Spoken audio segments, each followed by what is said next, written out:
After getting hold of a mysterious formula, a State Department employee finds himself being pursued by cops, thugs, and agents. Upon arriving in the city, Gray and Riley get out of the vehicle to meet their boss at the Washington Monument. Meanwhile, Haji, the ambassador from the archipelago of Palawan, attends the Brotherhood of Emerging Nations. However, upon entering the first room, the guard brings him out as he belongs to the Third World category. Entering the room, Haji is greeted by Sam, a State Department employee in a tuxedo, as he has a wedding after the event. When the ambassador complains about being mistreated, Sam promises to reprimand the person responsible, assuring him that the USA values its friendship with Palawan. Meanwhile, Gray and Riley enter the Washington Monument. As they're about to board the elevator, Riley suddenly punches his colleague and runs off with a metal sphere he stole from his pocket. Concurrently, Sam witnesses Haji and another ambassador, Tofa, complaining about other representatives being seated ahead of them, later resulting in chaos. As the State Department employee tries to intervene and stop the brawling ambassadors, his friend and best man, Ted, pulls him away, reminding him that he's late for the wedding. However, as they leave the building, the aide informs Sam that the assistant secretary wants to see him.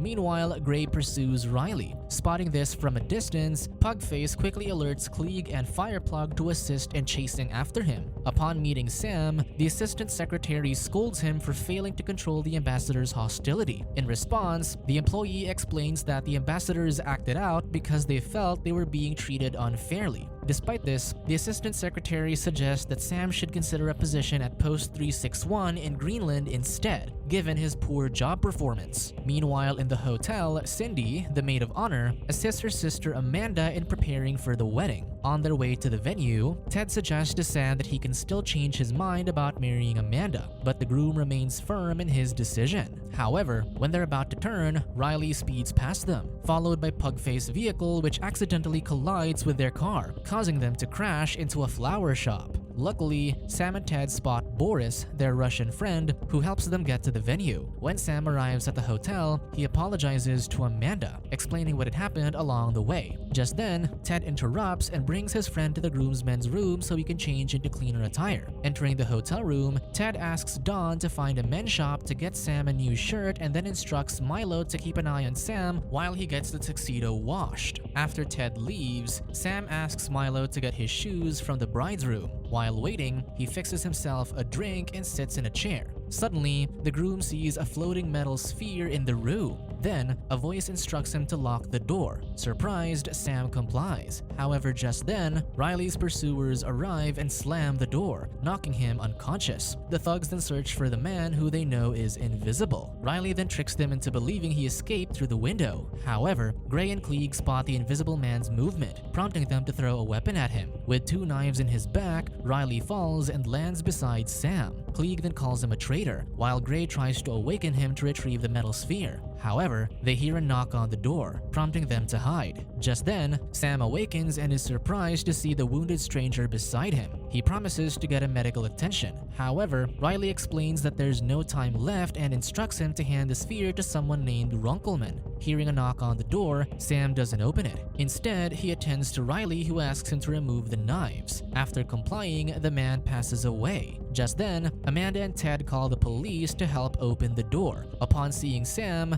the officer mistakenly thinks he stabbed Riley and shoots at him, prompting the groom to run. Sam then escapes by moving from door to door, eventually reaching a balcony. There, he places the sphere in his shorts and climbs down using fabrics tied together as a makeshift rope. After descending, Sam re-enters the hotel through a window. Searching for an exit, he rides a service elevator. Using the weapon, he threatens the staff into giving him clothes so he can leave the building in disguise. Meanwhile, the thugs report to their invisible boss, Ten Dyke, who's searching for the metal sphere. However, the group admits that they can't find it anywhere, suspecting that Riley must have dropped it along the way. However, Ten argues that it's unlikely, suspecting that his treacherous errand boy must have given the item to Sam, who is now in the newspaper as a suspect. The boss then instructs Klieg to find Sam before the police do, believing that Sam has the item they're looking for. As the men leave, Ten asks Gray to stay and reveals that he has another job for him. only to throw him off the tower.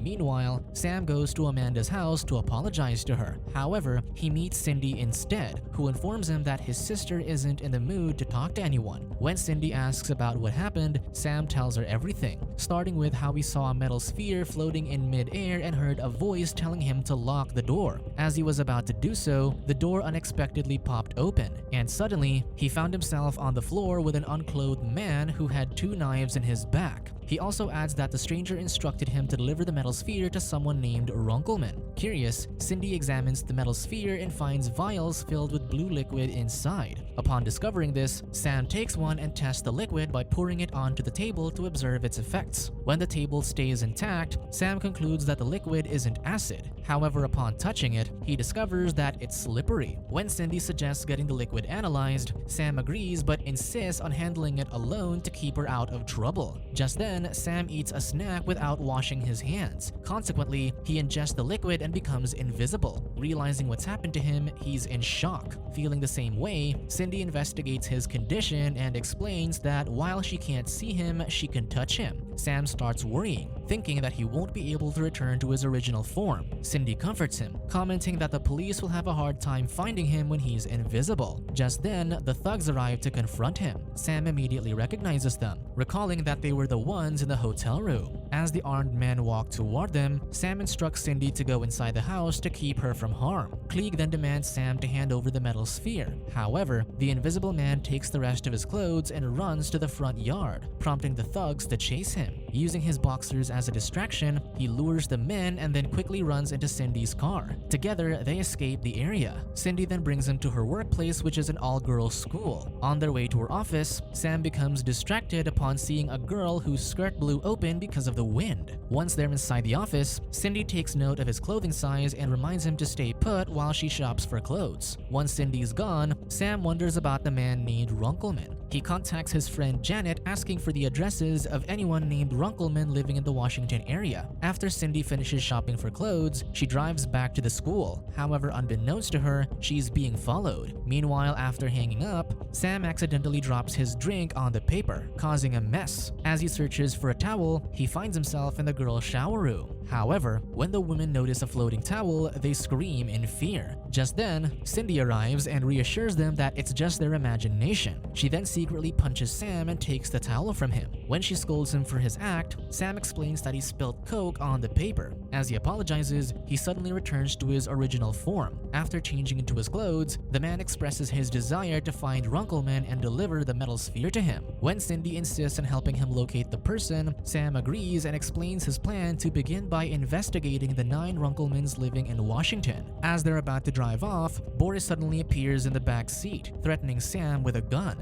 He apologizes, admitting it was his fault for driving them to the hotel and getting involved. Knowing Sam has the metal sphere, Boris asks him to hand it over, warning that if he doesn't surrender it, he will eventually be handed over to his people. Hearing this, Sam becomes confused. Despite this, he takes out the metal sphere, preparing to give it to Boris. However, Cindy presses the car horn to create a distraction, prompting Sam to pass it to her instead. Still confused, Sam asks about these people who know about the metal sphere. In response, Boris invites him to his car to continue the discussion. Before he goes with Boris, Sam emphasizes that Cindy shouldn't be involved as she didn't take the liquid. As Sam gets out of the vehicle, Cindy tries to slip a vial into his jacket pocket for his protection. However, she misses. Upon riding in Boris's car, Sam learns that the USA and Russia are after the formula to destroy it and prevent it from falling into the hands of a third world country. Boris then brings Sam to the assistant secretary, where he is interrogated about the formula's whereabouts. However, the man lies, stating that he doesn't know where it is. When Sam asks why they're desperate to have it, the assistant secretary expresses fear that 20 million Mexicans will obtain it and cross the Texas border. Hearing this, Sam asks why they're stepping on the underdogs. However, they dismiss his question as irrelevant. Boris then interjects, demanding that Sam cooperate. Meanwhile, Haji visits the office demanding to see the assistant secretary. When the assistant ignores his request, the ambassador throws his bag of food onto her desk. As a result, the assistant quickly contacts the assistant secretary, who informs her that he can't be disturbed. When the assistant secretary learns that Sam has taken the vial, he warns him that his body could be analyzed to obtain the formula. Hearing this, Sam asks if they'll terminate him. prompting the assistant secretary to confirm that his body needs to be destroyed. To save his life, Sam devises a plan to escape and begins removing his clothes. To create a distraction, he asks for a smoke. However, as he reaches for the vial in his jacket pocket, he realizes that it's missing. Due to the assistant secretary rejecting their request, the associate forcefully enters the room with Haji, who sees Sam half naked. The ambassador then complains about the sight, assuming that the man is being victimized. When the assistant secretary realizes what Sam is doing, he orders his men to search him for the vial. At that moment, an invisible Cindy sneaks into the office and throws the formula at Sam. Catching it, Sam removes the rest of his clothes and drinks it, turning him invisible again. He then escapes with Cindy, bumping into Amanda along the way. Soon, the police discover the invisible duo's escape and begin chasing them. Cindy and Sam crash the car at the zoo and continue running. However, Cindy loses her invisibility, causing the cops to see her. Despite this, she and Sam lure them to the crocodile pond. After escaping their pursuers, Cindy uses leaves as temporary clothing and then takes a taxi with invisible Sam to Ted's apartment. Realizing Ted isn't home, Sam retrieves the key hidden under the rug, and Cindy uses it to unlock the door. Once inside, Sam drinks and then directs Cindy to Ted's closet, which contains dresses belonging to his ex-girlfriend. After showering, Cindy shows off the borrowed red dress. She then joins Sam in drinking, leading them to make out. Feeling warm, Sam interrupts and goes to the window to open it. Unbeknownst to them, senior citizens in another apartment decide to use their telescopes and witness Cindy performing an interpretative act, unaware that she's spending romantic time with an invisible Sam.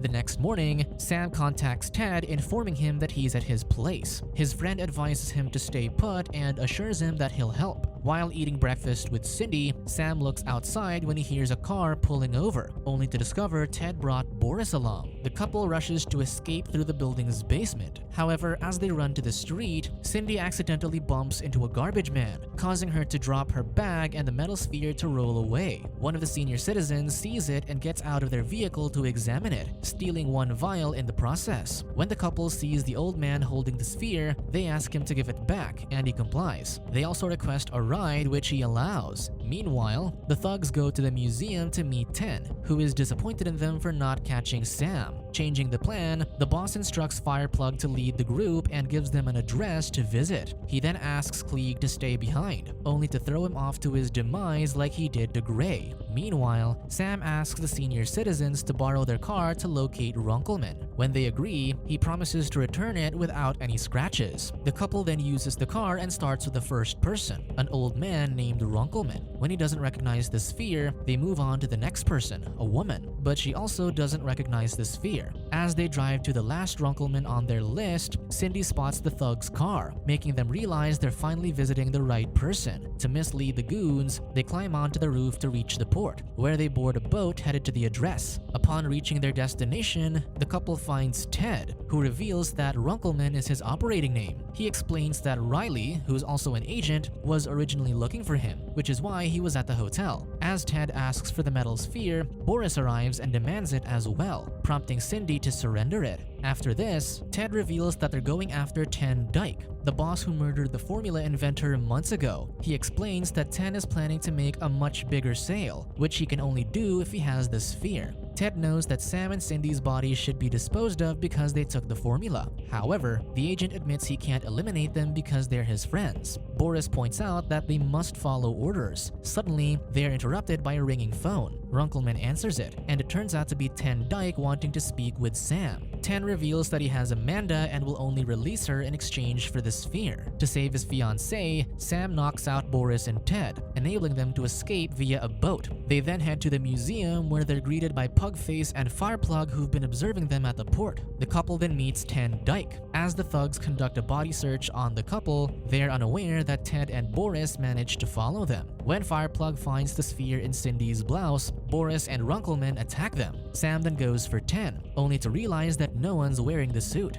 Just then, the real 10 emerges from behind a post and uses a gun to threaten the group. He demands the sphere and Cindy surrenders it. Following this, 10 reveals herself to be Amanda using a voice changer. She turns to her sister and states that she always knew that she was into Sam. When Cindy points out that Amanda doesn't really love her fiancé, Amanda confirms it, admitting that she only needs to marry him because of his diplomatic connections. This will allow her to negotiate the sale of her formula at her leisure without raising suspicion. Sam then pleads with Amanda not to go through with her plan. However, she disregards him and removes her clothes. After taking the vial, she runs away with the sphere, evading the gunshots. The group then chases after her, leading them to a room where the treasury disposes of old dollars into an incinerator. Amanda heads to the conveyor belt with Sam following closely behind. Suddenly, she gets stuck, and despite Sam's efforts to save her, he can't see her. Unable to stop the machine, Boris and Ted rush to pull Sam off the belt, leaving Amanda to burn. After the chaos, Boris reveals that he has vials of the invisibility formula. He gives them to the couple and advises them to disappear for a while. The next morning, the invisible couple gets married. The Reverend and guests, except for Boris and Ted, are blindfolded. After the kiss, the couple loses the invisibility effect, and the guests remove their blindfolds, seeing them unclothed. After Ted and Boris quickly clothe them, everyone celebrates Cindy and Sam's joyous union. Subscribe to watch more videos like this, turn on notifications and leave a like to help the channel out. Thank you for watching.